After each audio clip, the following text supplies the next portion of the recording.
થાકેલાઓને શબ્દથી આશ્વાસન. ભાઈ ભક્તસિંહ. નવેમ્બર 20. દેવે કહ્યું છે કે હું તેઓમાં રહીશ તથા તેઓની સાથે ચાલીશ. 2 કોરિન્થી 6:16. દેવને ઘર જોઈએ છે જ્યાં તે પ્રેમ આપી શકે અને પ્રેમ પામી શકે. તેથી તેમણે મૂસા દ્વારા ઇઝરાયેલ પુત્રોને કહ્યું, તેઓ મારે સારું પવિત્ર સ્થાન બનાવે કે હું તેઓ મધ્ય રહું. તમે હોસ્પિટલ કે સ્કૂલ કે કોલેજ કે સરકારી કચેરીમાં નોકરી પર હો, તમારી ઓફિસ ભવ્ય મકાનમાં હોય, તમારી ખુરશી એકદમ આરામદાયક હોય અને લાઇટ પંખાની બધી સુવિધા હોય, વારંવાર ચા કોફી પણ મળતી હોય, પણ છતાંય તમે તેને ઘર કહેશો નહીં. બધા જ આકર્ષણો છતાં તે તો ફક્ત ઓફિસ જ છે. ઘડિયાળનો કાંટો સમય બતાવશે એટલે તમે કહેશો કે હું ઘેર જાઉં છું. તમારું ઘર તો એક નાનો રૂમ હોય, તે જ બેઠક રૂમ, સુવાની રૂમ, રસોડું પણ ત્યાં જ અને બાથરૂમ પણ ત્યાં જ. એક ટેબલ ખુરશીની પણ જગ્યા ન હોય, એક તૂટેલી કીટલી હોય, છતાં તમે તેને ઘર કહો છો. શા માટે? કેમ કે ત્યાં તમારી પત્ની અને બાળકો અથવા તમારા માતા પિતા છે. દિવાલો કે ટેબલ ખુરશી દ્વારા ઘર બનતું નથી. જ્યાં પ્રેમ આપી શકાય અને મેળવી શકાય તે ઘરને મધુર જગ્યા બનાવે છે. દેવ પ્રેમ છે, તે આપણને પ્રેમ કરે છે અને આપણે તેમને પ્રેમ કરીએ એવું તે ચાહે છે.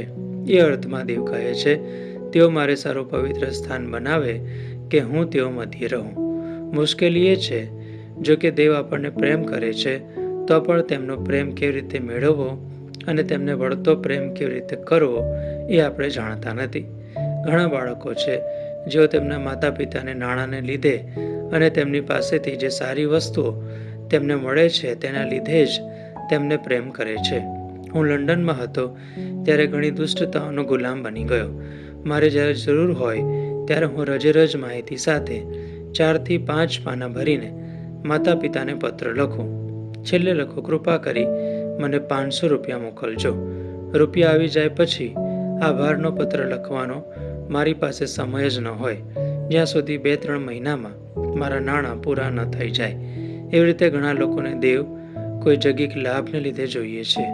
તેઓ જ્યારે મુશ્કેલીમાં, દુઃખમાં કે તકલીફમાં હોય ત્યારે તેઓ ઘણી પ્રાર્થના કરે, પણ જ્યારે તેઓને તકલીફ ન હોય ત્યારે તેઓ પ્રાર્થના ન કરે. જ્યાં સુધી આપણે પ્રાર્થના ન કરીએ ત્યાં સુધી આપણે દેવની સંગત માણી શકીશું નહીં અને દેવ તેમનો પ્રેમ આપણા પર વરસાવી શકશે નહીં. તેથી દેવને એવું ઘર જોઈએ જ્યાં તે પોતાના લોકો સાથે સંગત કરી શકે. તેથી દેવે ઇઝરાયેલ પુત્રોને કહ્યું, તેઓ મારે સારું પવિત્ર સ્થાન બનાવે કે હું તેઓ મધ્ય રહું. નિર્ગમન 25:8.